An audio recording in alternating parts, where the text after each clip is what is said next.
Well, earlier in the program, we heard from Common Ground volunteer Felicia Heavican about the National Common Ground Conference, and that interview will be on our Facebook page a little bit later.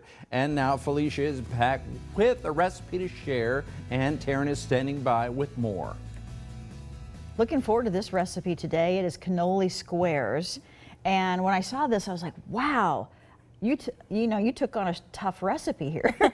This is a good one. Not as tough as you would think. It looks like a lot of directions, but this time around to bring to you today, I actually simplified it a little bit. Okay. So in the recipe, it says that there's a lot of like flattening it and squishing it down, but today I just cut my pastry before I baked it. Okay. And then I, instead of making a sandwich with two of the pieces, I cut it in half so that you already have your flat segments. Okay, so it can be a lot simpler than what the directions say. Yes. Okay. The most important thing I would say is just make sure you squeeze out all the liquid from your ricotta, because then it can get a little bit runny. Okay, so this is a recipe you found online. If you've made it for your family, they love it, right? Yes, yes. Anything sweet the kids love. But I will say, have a vacuum ready, because puff pastry, it's a crumbly one. Puff pastry is good though, and who doesn't love cannoli? Yes. Okay, so how do we begin with this one? Yep, so as I mentioned, I cut my squares in half so I have that flat layer, and then I just scoop my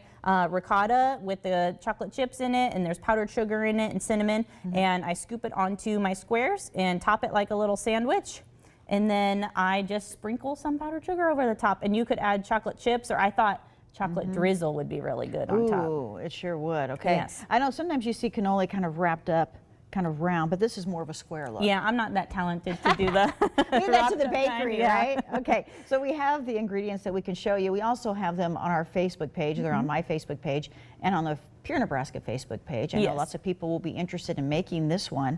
And again, it looks like there's a lot involved with this, but it isn't really. Yeah, I would just, like I mentioned, I'd just say the main thing is squeezing out all of the liquid, and a couple times I've made it, if you just squeeze it out really good, you can start making it right away instead of letting it sit in the refrigerator like the recipe, the instructions said. Okay, and so then when you're done preparing it, you store it in the fridge? Yep, store it in the fridge. Just keep in mind, the longer it sits in the fridge, the puff pastry will get a little soggy.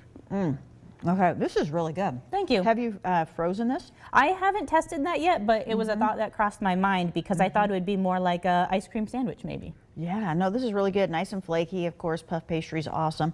And the filling tastes just like cannoli. Good, I'm glad. No, you did a great job. Thank you. Again, this recipe you can find on our Facebook pages, on Pure Nebraska and on mine if you want to copy it down. Anything else you have planned for this summer as far as recipes go? Well, you guys just let me know what you want to hear about, and I'm willing to share it. So. Okay, yeah, let us know. We always want to hear more about what people are looking for in recipes. So, Yeah. all right, thank you. Thank Good you. one. All right, back to you, John. All right.